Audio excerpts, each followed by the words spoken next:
peço licença pra chegar no quadrado e vir fazer meu verso, que é bem elaborado na arte da improvisação, famoso como pistola, tiro sem direção, vou embaixo como trem, em cima como avião, caixeiro metralhador, sanfoneiro bala de canhão. E pra finalizar, eu falo de coração, na folia do Tiguto só tem Patrícia Paula.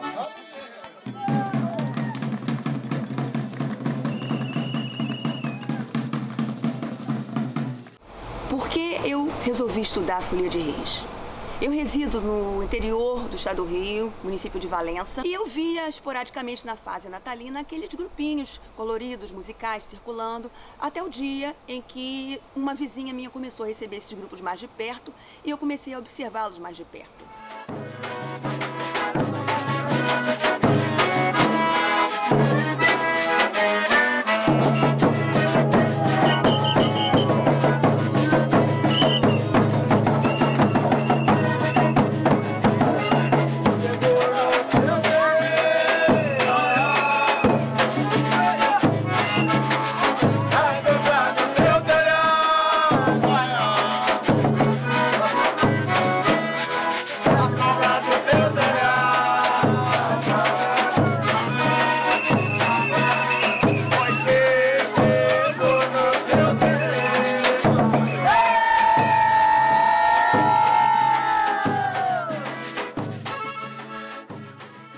Folia de Reis é uma manifestação que se dá na época natalina.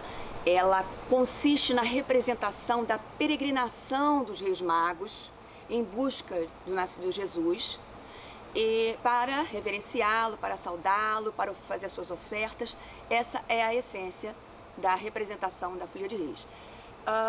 Os elementos presentes nessa manifestação, então, em primeiro lugar, a bandeira. A bandeira que traz as imagens da Sagrada Família e dos Três Reis. Esse estandarte ele vai guiar esses grupos pela rua. Durante o período de 12, 13 dias, entre o Natal e o dia 6 de janeiro, esses grupos vão percorrendo casas de devotos de Santos Reis, fazendo a visita onde eles vão cantar as profecias. As profecias consistem na descrição da trajetória desde a Anunciação até a volta dos Reis Magos para suas terras de origem. E eles vão fazer isso através de uma cantoria. E o devoto ele vai receber um grupo de Folia de Reis, não apenas porque ele é um devoto, mas muitas vezes porque ele tem uma promessa vinculada a isso. Em geral, são as promessas que dinamizam a Folia de Reis. Os grupos de Folia de Reis, eles se compõem em dois subgrupos, que é o folião e os instrumentistas. Eles vão adentrar a casa, fazer o canto junto ao presépio. E tem o grupo de palhaços. O grupo de palhaços são os responsáveis pela parte mais lúdica, que encanta, inclusive, aqueles que não são muito versados nos fundamentos da folia, que acontece depois na casa visita dos devotos, aos devotos, sempre na rua. A Folia de Reis ela é uma manifestação do catolicismo popular, entremeados de elementos da religiosidade de matriz africana.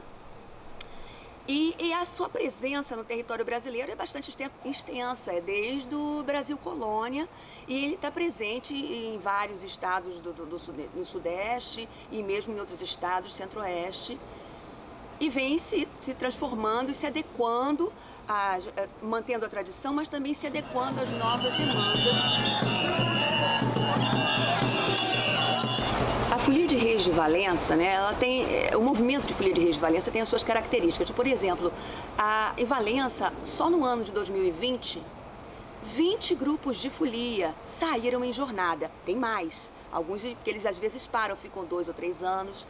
E esses grupos, em média, eles são compostos por 30, 40 pessoas, entre palhaços e instrumentistas. E o interessante da Folia de Reis é que o tempo deles se expressarem é esse período natalino. Mas isso os envolve o ano inteiro, porque o ano inteiro eles estão conversando e planejando a próxima jornada, discutindo os problemas e os sucessos da jornada anterior. As festas que eles realizam, tendo concluída a jornada, é comum eles realizarem uma festa que é chamada Baile de Reis. Em outras regiões é chamada Festa do Arremate. festa de encerramento.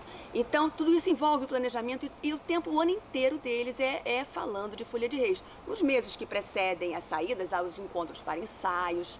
Então, uma coisa que está na dinâmica dessa comunidade. Se você pensar, por exemplo, Valença, em ano 2020, com 20 comunidades ativas, imaginar que esses grupos são compostos de 30 a 40 pessoas, que visitam em média 40 casas por ano, segundo dados oferecidos pela liderança, né?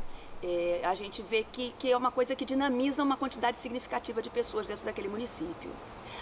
A Folia de Valença também tem peculiaridades quando você compara com outras regiões, e até bem próximas. Uma delas, por exemplo, é a vestimenta do palhaço. O palhaço de Valença, ele vai ter uma vestimenta de cetim, com um revirão, uma máscara muito específica. E na sua apresentação, na sua brincadeira, o palhaço de Valença, ele dança e verseja.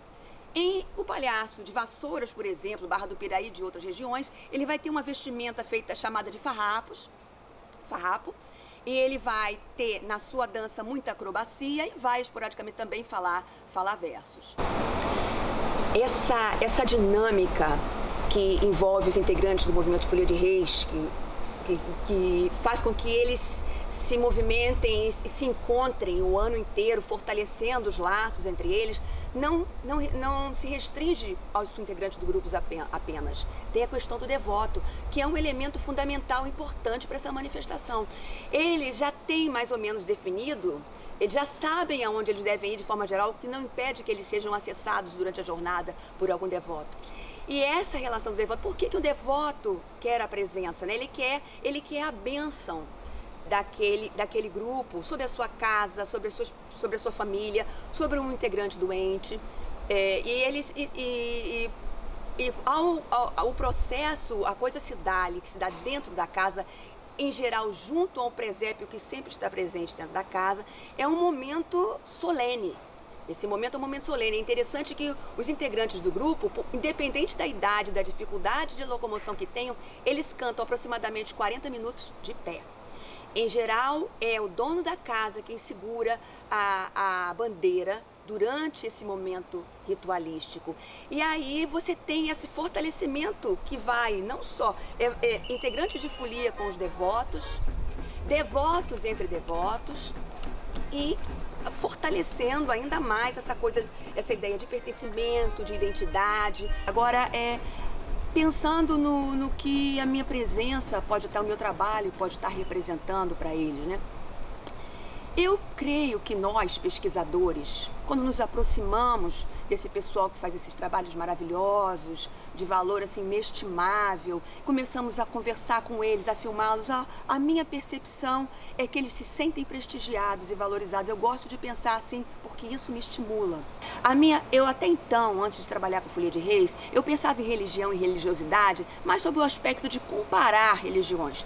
Com a aproximação com a Folia de Reis, eu passei a olhar como as pessoas trabalham a sua religiosidade, particularmente em relação ao outro. E na folia isso mexe comigo, porque eles dão o que eles têm de mais precioso, que eles têm, que é o tempo deles. Assim, eu sempre procuro, no meu trabalho eu tenho procurado sempre dar retorno para eles do que está sendo feito. Em Valença há 2 missas direcionadas à Folia de Reis. Uma que se dá no dia 6, no dia de Reis propriamente, e uma outra que se dá em dezembro, que é a Bênção das Bandeiras. Então, em dezembro de 2017, nessa Bênção das Bandeiras, eu fui até o altar, no microfone, e apresentei com vários representantes de folia presente e fiz a entrega solene ao presidente da associação do meu trabalho. E uma coisa que eu acho importante dizer é que nesse meu conhecimento sobre folias, que eu aprendi na prática observando, alguns trabalhos foram fundamentais na minha formação para entender e para dialogar com mais segurança com os integrantes de folia. Então eu destacaria a tese de Daniel Bitter, de 2008, um trabalho do Wagner Chaves, o livro dele em cima da dissertação de mestrado de 2013, a tese de doutorado de Cássia Frade, da década de 90, a dissertação de mestrado de Patrícia Montemor e um vídeo feito pela equipe da UF, da professora Marta Abreu e Hebe Matos, Jongos, Calangos e Folias, que foi feito em 2007. Por que é importante preservar, salvaguardar a Folia de Reis? não somente a Folia de Reis, mas as culturas populares como um todo, né?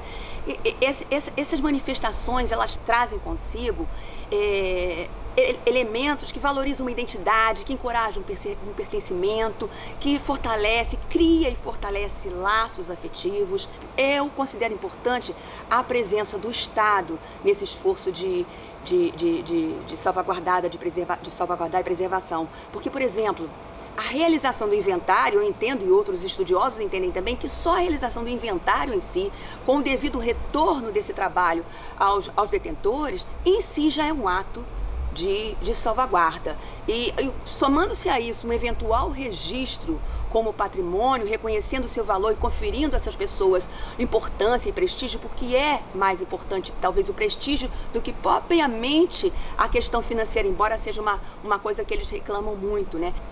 Então, mas o Estado tem que estar e refletir sobre isso e principalmente ouvir o que os detentores têm para dizer. Quando eu penso em preservação e salvaguarda, eu hoje, ao longo desses anos estudando, eu já não penso mais na salvaguarda da manifestação, mas na salvaguarda das pessoas, na proteção das pessoas, do ambiente, das condições que vão assegurar que essa manifestação sobreviva, porque os guardiões, os detentores já fazem isso com todas as dificuldades que eles enfrentam.